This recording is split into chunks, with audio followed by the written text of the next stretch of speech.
پیارے نبی محمد رسول اللہ صلی اللہ علیہ وسلم نے ایک چھوٹے سے بچے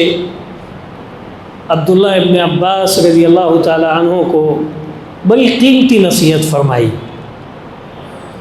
اور عبداللہ ابن عباس رضی اللہ تعالی عنہ اس وقت چھوٹے تھے، اسی لیے نبی صلی اللہ علیہ وسلم نے انہیں خطاب کیا غلام کہہ کر کے۔ خود عبداللہ ابن عباس رضی اللہ تعالی عنہ بیان کرتے ہیں کہ کنت خلف النبی صلی اللہ علیہ وسلم، کہ میں ایک مرتبہ رسول اللہ صلی اللہ علیہ وسلم کے ساتھ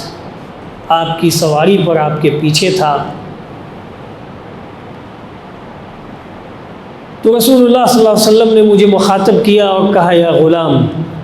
انی اعلمک بکلمات، کہ چھوٹے بچے پیارے بچے میں تمہیں چند کلمات سکھاتا ہوں، میں تمہیں چند قیمتی باتیں بتا رہا ہوں،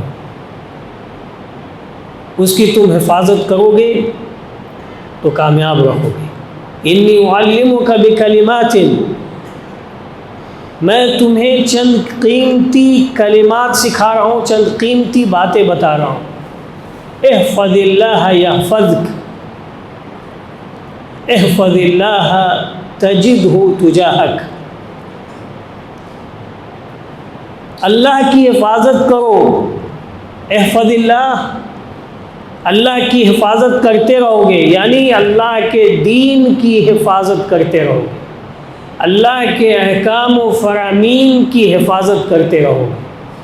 اللہ کے احکام و فرامین، اس کے عائد کردہ واجبات اور فرائض پر تم پابندی کے ساتھ، پوری استقامت کے ساتھ چلتے رہنا، اور جب تم چلتے رہو گے یحفظ اللہ، تو اللہ رب العالمین تمہاری حفاظت کرے گا۔ سبحان اللہ، اللہ تمہاری حفاظت کرے گا، اور اللہ کی حفاظت کا معنی اور مطلب بڑا وسیع ہے، ہر اعتبار سے ہماری جان میں اللہ کی حفاظت ہوگی، ہمارے مال میں اللہ رب العالمین کی حفاظت ہوگی، ہماری دکھ اور تکلیف میں، ہماری مصیبت میں، ہماری بیماری میں، ہماری پریشانی میں اور ہماری الجھنوں میں اللہ رب العالمین کی حفاظت ہوگی۔ احفظ اللہ یحفظک،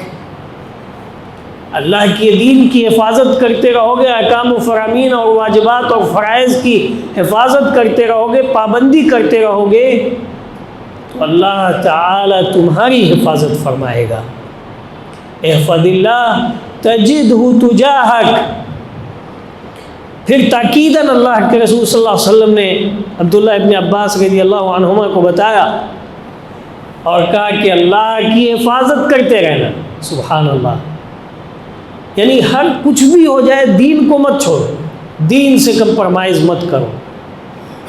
اللہ تعالیٰ نے جو فرائض اور واجبات ہمارے اوپر عائد کیا ہے اسے ہر حالت میں ہم انجام دیں، اسی لیے تاکید کیا کہ احفظ اللہ تجدہ تجاہک، اللہ کے دین کی حفاظت کرتے رہنا، تم اللہ کو اپنی طرف پاؤ گے، ہر جگہ ہر جگہ اللہ رب العالمین کی مدد کو اور اس کی نصرت کو تم پاؤ گے، یا یہ کہیے کہ اللہ رب العالمین کو تم ہر جگہ پالو گے، اور ہر جگہ اللہ رب العالمین کی معیت تمہیں حاصل ہوگی، یعنی بطور علم کے، بطور طاقت کے، بطور قوت کے، بطور حفاظت کے، بطور مدد اور نصرت کے، تم ہمیشہ اور برابر اللہ رب العالمین کی معیت میں رہو گے، اللہ کے ساتھ رہو گے۔ تجدہ تجاہک، تمہیں اگر کوئی ضرورت ہوگی، تم کہیں محتاج ہوگے، تجدہ تجاہک، تو تم اپنے پاس پاؤ گے اللہ رب العالمین کو، یعنی اللہ کی مدد کو، اللہ کی نصرت کو، اللہ کی عنایت کو، اللہ کے کرم کو، اللہ کے فضل کو اور اس کی رحمت کو تم اپنے پاس پاؤ گے۔ احفظ اللہ تجدہ تجاہک، اگر اللہ کے دین پر چلتے رہے تو اللہ کو تم اپنے پاس پاؤ گے۔ وَإِذَا سَأَلْتَ فَاسْأَلِ اللَّهِ، اور یہ قیمتی بات میں سے تیسری قیمتی بات یہ ہے کہ وَإِذَا سَأَلْتَ فَاسْأَلِ اللَّهِ، جب تمہیں کسی چیز کی ضرورت ہو تو مانگو گے تو کس سے مانگو گے؟ اللہ سے مانگو گے۔ سب سے پہلا کام، انسان کو اللہ تعالیٰ اس کی ضروریات کو اسباب کے ذریعے سے پورا کر دیتا ہے، لیکن اس سبب کو پیدا کرنے والا کون ہے؟ اللہ۔ اس لیے انسان کوئی وسیلہ اختیار کرے، کوئی سبب اختیار کرے، کسی بندے کے پاس اس کی ضرورت پوری ہونے والی ہو اور اس سے جا کر کے وہ مانگے، اس سے پہلے چاہیے کہ وہ دل کے خلوص کے ساتھ، خلوص دل کے ساتھ پہلے اللہ رب العالمین سے مانگے کہ اللہ تیرا فضل، تیرا کرم ہمیں عنایت ہو، ہماری یہ ضرورت ہے، اے اللہ ہم فلاں کے پاس جا رہے ہیں، تجھ پر اعتماد کر کے اور تجھ پر بھروسہ کر کے، اے اللہ آج ہم گھر سے باہر نکل رہے ہیں اپنی روزی کے لیے، اپنی دکان پر، اپنی منڈی میں، اے اللہ تیرے اوپر ہی ہمارا بھروسہ ہے، تیرے اوپر ہی ہمارا اعتماد ہے۔ وَإِذَا سَأَلْتَ فَاسْأَلِ اللَّهِ، جب تم مانگو تو صرف اللہ تعالیٰ سے مانگو۔ وَإِذَا اسْتَعَنْتَ فَاسْتَعِنْ بِاللَّهِ، اور جب تم مدد طلب کرو تو صرف اور صرف اللہ رب العالمین سے مدد طلب کرو۔ یہ بڑی قیمتی باتیں ہیں میرے بھائی، مانگنا بھی اور مدد طلب کرنا بھی، یہ دونوں چیزیں۔ تو انسان مانگنے میں مدد بھی شامل ہے، لیکن انسان بعض اوقات میں کسی نہ کسی کا شدید محتاج ہو جاتا ہے۔ اس گھڑی میں بھی کہ انسان یہ جانتے ہوئے کہ یہ بندہ میری ضرورت کی پوری کرنے کا سبب بن جائے گا، یا یہ فلاں ڈاکٹر ہماری بیماری کے شفا کا سبب بنے گا، اس کے لیے بھی اللہ رب العالمین سے ہی مدد طلب کرو۔ وَإِذَا اسْتَعَنْتَ فَاسْتَعِنْ بِاللَّهِ، جب تم مدد چاہو تو اللہ رب العالمین سے مدد طلب کرو۔ کیوں؟ کہ یہ جو کچھ بھی تمہیں ملنے والا ہے اور جو کچھ بھی ملتا ہے اور جو کچھ بھی نہیں ملتا ہے، نہیں ملا ہے، نہیں مل سکے گا، اور جو کچھ بھی تمہارے آسائش کے سامان ہیں، تمہاری عیش و عشرت کے وسائل اور اسباب ہیں، یہ سب کس کے ہیں؟ کس کے دیے ہوئے ہیں؟ اس اللہ رب العالمین کا دیا ہوا ہے۔ اللہ نے تمہیں پیدا کیا اور تمہاری تقدیر میں یہ ساری چیزیں لکھی ہیں، اس لیے جب تم مانگو تو اللہ سے مانگو، اور مدد طلب کرو تو صرف اللہ تعالیٰ سے مدد طلب کرو۔ کیوں؟ اس لیے کہ یہ سب اللہ کی طرف سے ہے۔ اللہ ہی کسی کو سبب بنائے گا، اللہ ہی کسی کو تمہاری ضرورت کو پوری کرنے کے لیے وسیلہ بنائے گا، اس لیے سب سے پہلے اللہ رب العالمین سے مانگو۔ یہ جو اسباب اور وسائل ہیں وہ ظاہری ہیں، ورنہ اگر یہ اسباب اور وسائل نہیں ہوتے تب تو انسان مسجد کا ایک کونا پکڑ لیتا، یا گھر کے ایک حصہ کو گوشہ نشینی کے لیے، خلوت نشینی کے لیے اور رب سے سرگوشی کے لیے خاص کر لیتا اور پھر باہر ہی نہیں نکلتا۔ اس لیے یہ ظاہری اسباب اور وسائل بھی اللہ رب العالمین نے پیدا کیے ہیں، اس میں بھی بڑی حکمت ہے اور عظیم مصلحت ہے کہ انسان ایک طرف محنت بھی کرے، ایک طرف وہ بھاگ دوڑ بھی کرے، ایک طرف وہ کوشش بھی کرو، وہ جد و جہد بھی کرے، اور ان تمام کوششوں میں اور جد و جہد میں اس کا رخ کس کی طرف ہے، دل کدھر لگا ہوا ہے، اعتماد کس پر ہے، بھروسہ کس پر ہے؟ صرف اور صرف اللہ رب العالمین کے اوپر بھروسہ ہے۔ اسی لیے اللہ تعالیٰ کی یہ عظیم حکمت اس وجہ سے بھی ہے، اور اس کی تاکید سمجھیے کہ اس حکمت کی وجہ دیکھ لیجیے، اور یہ کتنی بڑی حکمت ہے، کتنی عظیم حکمت ہے اللہ رب العالمین کی، کہ اگر اللہ تعالیٰ دینا چاہے گا تو کوئی اسے روک نہیں سکتا. دنیا کی کوئی طاقت نہیں روک سکتی ہے. اسی لیے اسی حدیث کے اندر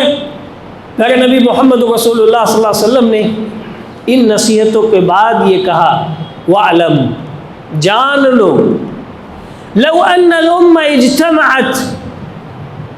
على ان ينفعوك بشيء لم ينفعوك بشيء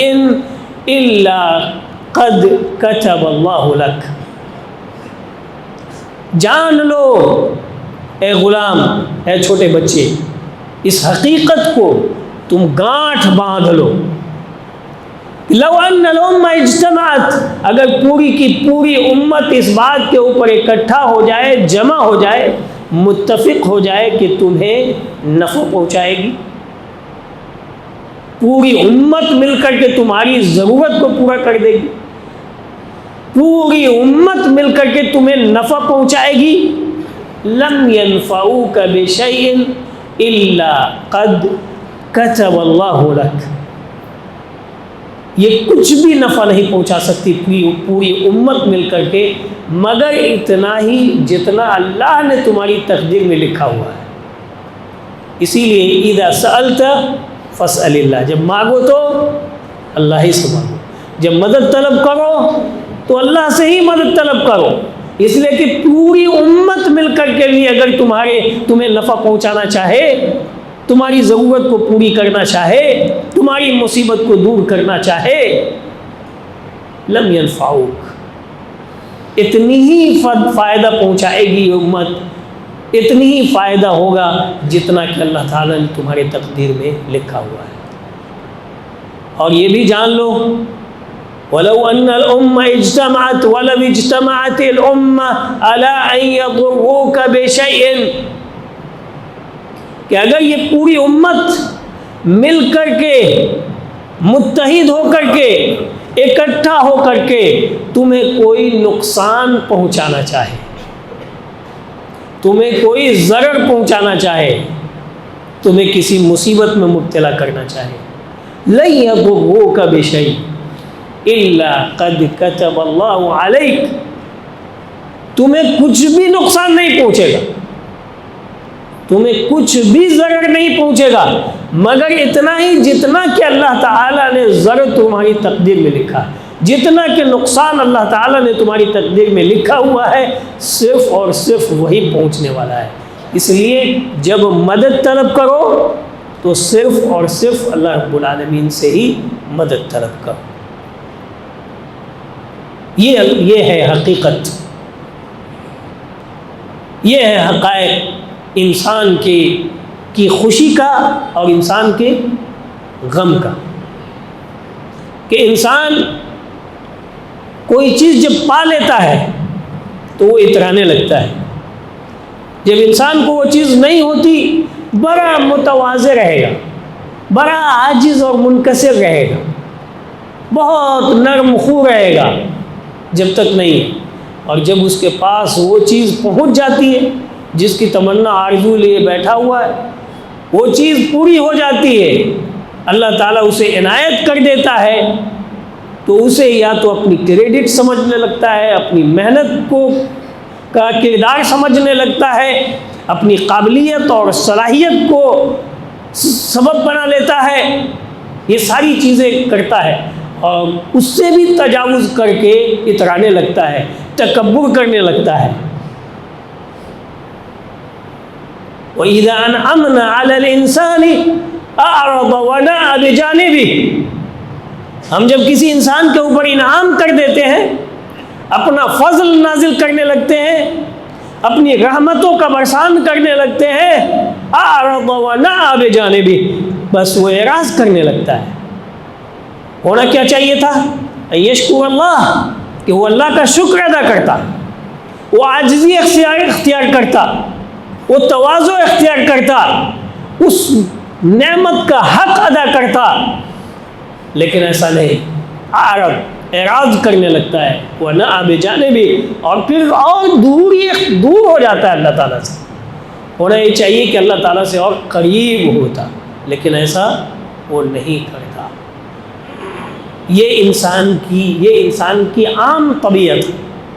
یہ انسان کی عام طبیعتیں، عام فطرت ہے۔ لیکن میرے بھائیو، ہمیں عام طبیعت اور عام فطرت سے اٹھ کر کے اپنی زندگی گزارنی ہے شریعت اسلامیہ کی ہدایات کی روشنی میں، پیارے نبی محمد رسول اللہ صلی اللہ علیہ وسلم کی تعلیمات کی روشنی میں۔ اس لیے یہ مال کا آنا، یہ صحت کا انسان کو ہونا، اولاد کا ہونا اور ہر قسم کی نعمتوں کا ملنا، یہ اللہ کا صرف فضل ہوتا ہے اور اس کا انعام ہوتا ہے۔ اور کبھی کبھی یہ عذاب کی شکل ہے، کبھی کبھی یہ عذاب کے طور پر بھی اللہ رب العالمین عنایت کرتا ہے، آزمائش کے طور پر بھی اللہ تعالیٰ اسے عنایت کرتا ہے۔ وَاعْلَمُوا أَنَّمَا أَمْوَالُكُمْ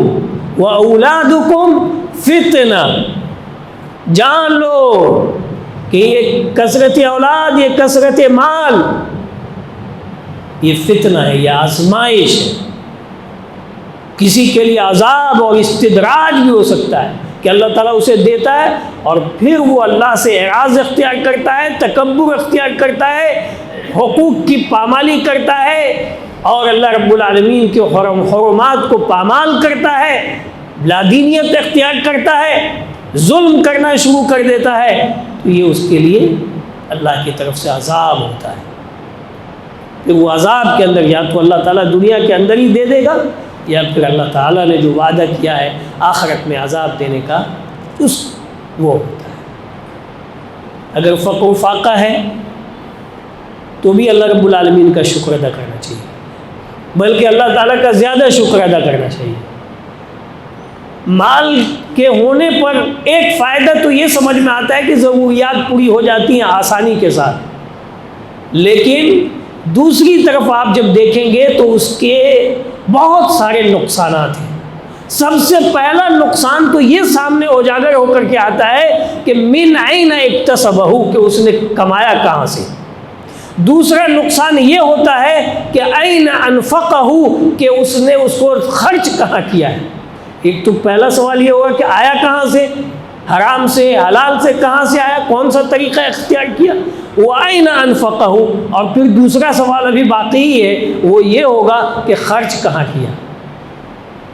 خرچ اس نے کہاں کیا۔ تو یہ چیزیں، یہ جو نقطہ، اور اس کے علاوہ جب خرچ کہاں کیا تو جہاں جہاں جس طریقے پر لوگوں نے اس کی ناقدری کی ہوگی اور اس کا غلط استعمال کیا ہوگا، تو ظاہر ہے کہ پھر یہ سوالات اس کے سامنے سوالات ہی سوالات ہوں گے، اور اسی لیے آخرت میں جنت میں جانے میں تاخیر ہوگی۔ الفقراء يدخلون الجنہ قبل الاغنیاء، اللہ کے رسول صلی اللہ علیہ وسلم کی حدیث کہ یہ فقراء جو ہیں جنت میں مالداروں سے پہلے جائیں گے۔ اس کی وجہ کیا؟ اس کے پاس تو سوالات کم ہوں گے، فقراء کے پاس سوالات کم ہوں گے، پوچھے جانے کے لیے سوالات کم ہوں گے، ان کے پاس تو مال ہی نہیں ہے تو کہاں سے سوال ہو۔ لیکن یہ فقر اتنا آسان بھی نہیں ہے کہ انسان اس کو بآسانی قبول کر لے۔ فقر یہ بھی اپنی جگہ آزمائش ہے، یہ بھی اپنی جگہ امتحان ہے۔ ہاں، جس کا ایمان مضبوط ہوگا، جس کا ایمان قوی ہوگا، اس لیے کہ ایمان کے رکن پر ایک اہم رکن ہے، بھولے رہتے ہیں، یہ صرف جواب کی حد تک ہے کہ اسلام کے کتنے ارکان ہیں، ایمان کے کتنے ارکان ہیں، تو 6 ارکان ہیں، اس میں سے ایک رکن کیا ہے؟ ایمان بالقدر خیرہ و شرہ، کہ تقدیر کے خیر اور شر کے اوپر ایمان لانا۔ اس کی ایک قسم یہ بھی ہے کہ تقدیر میں جو مال نہیں ہے تو دو پہلو اس کا ہو سکتا ہے، یا تو ایک ظاہری طور پر شر ہے اور باطنی طور پر خیر ہے، تو مومن بندے کو خیر کی طرف ہی دیکھنا چاہیے اور خیر کا ہی ارادہ کرنا چاہیے۔ تو یہ مال کی کمی میرے بھائیوں، یہ بھی اپنی جگہ آزمائش ہوتی ہے، آزمائش ہے،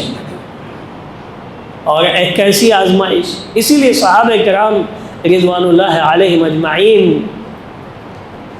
مال نہیں تھا تو انہیں اتنا ڈر نہیں لگتا تھا، مال نہیں تھا تو انہیں اتنا ڈر نہیں تھا، مال جب ان کے ہاں آنا شروع ہوا تو یہ لوگ رونا شروع کر دیے۔ ایک وقت ایسا تھا، ابو ہریرہ رضی اللہ تعالیٰ عنہ بیان کرتے ہیں کہ ایک وقت ایسا تھا کہ میری آنکھوں نے یہ دیکھا کہ مسجد نبوی میں جو صفہ کے لوگ ہیں، یہ اصحاب صفہ جو ہیں، ان میں سے کوئی ایسا آدمی نہیں تھا جس کے پاس 2 کپڑے ہیں۔ اللہ اکبر! ایک ہی کپڑا ہوتا بڑا، یا اسے دونوں کرتے اور پاجامے کے لیے ازار اور ردا دونوں کا استعمال ایک ہی کپڑے سے کر لیتے تھے۔ اللہ اکبر! یہ حال ایک وقت ایسا تھا۔ پھر ایک وقت ایسا بھی آ گیا کہ ان میں کا ہر ایک امیر اور گورنر بن گیا، اور مال کی بہتات اتنی آئی کہ زمین کے خزانے ابلنے لگے، آسمان کی برکتیں برسنے لگی، اور جو پیشین گوئی پیارے نبی محمد رسول اللہ صلی اللہ علیہ وسلم نے کی تھی کہ قیصر و کسریٰ کے خزانے کے تم مالک بن جاؤ گے، تو مالک بن گئے۔ اور اسی لیے عمر ابن خطاب امیر المؤمنین، عمر ابن خطاب رضی اللہ تعالیٰ عنہ روتے تھے جب مال آیا تھا، تو پیشین گوئی ہوئی، خوشی کا موقع تھا، سوال کیا پوچھے گا، وہ کہتے تھے کہ اللہ نے ہمیں فقر و فاقہ سے آزمایا اور ہم اس سے نکل پڑے، آج ہم مال کی آزمائش کے اندر مبتلا ہو گئے ہیں، اس سے نکلنا بہت مشکل ہے، اس سے نکلنا بہت مشکل ہے۔ تو مال والے لوگ مصیبت میں رہتے ہیں، ظاہری طور پر بڑے انعام میں ہیں، لیکن در حقیقت ان کے لیے یہ آزمائش ہے میرے بھائی۔ اور اسی لیے آپ دیکھیے گا کہ لوگ مال کا استعمال صحیح طور پر نہیں کرتے، صحیح طور پر مال کا استعمال نہیں ہوتا۔ مال جب آنے لگتا ہے تو اس کے بعد اخراجات بڑھتے ہیں۔ اخراجات کیسے بڑھتے ہیں؟ اور یہ قناعت سے انسان کو دور کرنے والی شے ہے کہ جو مال ملا ہے تو قناعت کرنے کے بجائے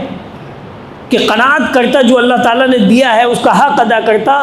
رشتہ داروں کو دیتا، فقراء اور مساکین کو دیتا، پڑوسی کے ساتھ خیال کرتا، بیوی بچوں کا خیال کرتا، اس کے کرنے کے بجائے وہ اس میں حدود سے تجاوز کرتا ہے، حدود سے تجاوز کرتا ہے۔ اللہ کی راہ میں خرچ کرنے کے بجائے اسراف کی طرف جا رہا ہے۔ اللہ نے کہا کہ کلوا واشربوا ولا تسرفوا، جو ملا ہے کھاؤ پیو، ولا تسرفوا، لیکن اسراف مت کرو، ان اللہ لا يحب المسرفین، اللہ تعالیٰ مسرفین کو پسند نہیں کرتا، جو اسراف کرتے ہیں اخراجات کے اندر۔ اور اکثر لوگ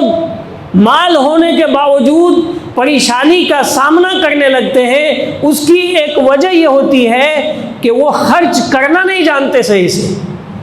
بلکہ وہ اسراف کرتے، اور اپنے طور پر اگر وہ اسراف نہیں کرتے تو ان کے بچے اسراف کرتے ہیں۔ اور آج کل تو خرچ گھر بیٹھے بیٹھے پیسہ خرچ، بلنکٹ ہے، باسکٹ ہے، پتہ نہیں کیا ہے، تھوڑی سی ضرورت کھٹ سے آن لائن کیا آپ کے گھر میں آ گیا۔ سبحان اللہ، اینی وقت کوئی نہ کوئی آرڈر لے کے آ رہا ہے، اینی ٹائم کوئی نہ کوئی آرڈر لے کے آ رہا ہے، ابھی اس نے آرڈر دی، ابھی وہ چھوٹا بھائی دے رہا ہے، پرسوں بہن دے رہی ہے، یعنی پورا دن آرڈر چل رہا ہے۔ سبحان اللہ، یہ اسراف ہے۔ ہم خود نہیں کرتے تو ہمارے بچے اس راستے کے اوپر چل پڑتے ہیں، اور یہ ضرورت سے زیادہ خرچ کرنا یہی تو اسراف ہے۔ اور یہاں ضرورت تو چھوڑیے، اللہ کی نافرمانی میں خرچ کرتے ہیں، تبذیر پہ خرچ کرتے ہیں، تبذیر ہے۔ شادی بیاہ میں ہونے والے اخراجات کو میں تبذیر سے تعبیر کرتا ہوں، اسراف سے نہیں، تبذیر سے، تبذیر سے میں اسے تعبیر کرتا ہوں شادی بیاہ میں خرچ ہونے والے پیسے کو۔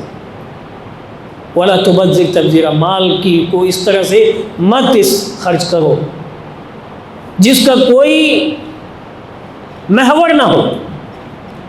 جس کے جواز کا پہلو بالکل مختصر ہو، سمٹا ہوا ہو، اور آپ نے اس جواز کو اتنا وسیع بنا دیا کہ وہ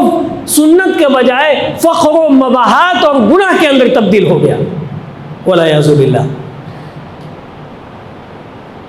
کیا ایسا نہیں ہے؟ ہم اپنے بچوں کی تربیت، ہم اپنے بچوں کی تعلیم اور حسن انتظام اور اس کی اعلیٰ تعلیم سے زیادہ اس کی شادی کے اوپر ہم خرچ کرتے ہیں، کیا ایسا نہیں ہے؟ ایسا ہی ہے میرے بھائیو، ایسا ہی ہے۔ اس زمانے میں صحابہ کرام رضوان اللہ علیہم اجمعین کے پاس جب مال آیا تھا تو بھی وہ ڈرتے تو تھے ہی، اور خوف لاحق تو اینی ٹائم انہیں رہتا ہی تھا، اور وہ آزمائش سمجھتے تھے کہ اللہ تعالیٰ نے ہمیں اس میں آزما دیا ہے۔ اور اسی لیے پیارے نبی محمد رسول اللہ صلی اللہ علیہ وسلم کی دوسری پوزیشن گوئی یہ ہے کہ مجھے تمہارے اوپر خوف اس بات کا زیادہ ہے کہ ان تبسط علیکم الدنیا، کہ دنیا تمہارے اوپر پھیلا دی جائے گی، اور پھر تم اس کے اندر منافست کرو گے، مقابلہ کرو گے، میچنگ شروع ہو جائے گی، خوب بھاگ دوڑ کرو گے، اس میں لگے رہو گے اس میں، اور وہ چیز تمہیں ہلاک کر دے گی، جیسے کہ پچھلی امتیں اپنے مال میں لگی رہی یہاں تک کہ وہ ہلاکت تک پہنچ گئی۔ اس لیے میرے بھائیوں، ہر چیز کا ایک وقت ہے، ہر چیز کا ایک ٹائم ہے۔ اللہ تعالیٰ نے کیا نہیں دیا؟ فَإِذَا قُضِيَتِ الصَّلَاةُ فَانتَشِرُوا فِي الْأَرْضِ وَابْتَغُوا مِنْ فَضْلِ اللَّهِ، نماز پوری کرو اور پھر اللہ کے فضل کے لیے چل جاؤ۔ بزنس میں لگ جاتے ہیں، نماز کی کوئی پرواہ نہیں رہتی، کوئی پرواہ ہی نہیں رہتی، کوئی اہمیت نہیں رہتی، گھر کے بغل میں بزنس کرتے ہیں، مسجد کے احاطے میں دکان ہے، مسجد کے احاطے میں دکان ہے، سبحان اللہ، اور نماز کے لیے مسجد میں نہیں آتے۔ اس سے کس طرح سے تعبیر کر سکتے ہیں ہم لوگ؟ جو نماز جہاد میں معاف نہیں ہے، عین جہاد، جس وقت مارکہ کارزار گرم ہو اس وقت معافی نہیں ہے، اور اس کی نوعیت، نماز کی نوعیت بدل جاتی ہے، کھڑے کھڑے ہو کر کے نماز پڑھی جاتی ہے، اس وقت معاف نہیں ہے۔ اور ہم اپنے مال کی خاطر، جو مال اللہ تعالیٰ ہماری جیب میں ڈالتا ہے صرف اپنی قدرت کاملہ سے ڈالتا ہے، اور ہمارا اس میں کوئی کردار ہی نہیں ہوتا سوائے گننے کے، سوائے گھر سے نکلنے کے اور بیٹھنے کے، بھاگ دوڑ کرنے کے کچھ نہیں ہے، دیتا اللہ رب العالمین ہے۔ اور اس کی وجہ سے ہم اللہ تعالیٰ کے احکام و فرامین کو کس قدر پامال کرتے ہیں میرے بھائیوں، یہ کسی کے اوپر مخفی نہیں ہے۔ ہم سبوں کو اپنا اپنا جائزہ لینا چاہیے، ہم سبوں کو اپنا اپنا جائزہ لینا چاہیے، اور کوشش یہ کرنی چاہیے کہ ہم دنیا میں دنیا کی طرح رہیں، دنیا میں ہم آخرت کی زندگی گزاریں، آخرت کو اپنے پیش نظر رکھ کر کے دنیا میں رہیں، تو انشاءاللہ دنیا بھی ہماری سوری ہوگی اور آخرت بھی ہمارا سنورتا ہوا رہے گا۔ اللہ تعالیٰ ہم سبوں کو اس کی توفیق سے نوازے، آمین۔ قولوا قولی ھذا استغفر اللہ لی ولکم ولسائر المسلمین فاستغفروہ انہ غفور رحیم۔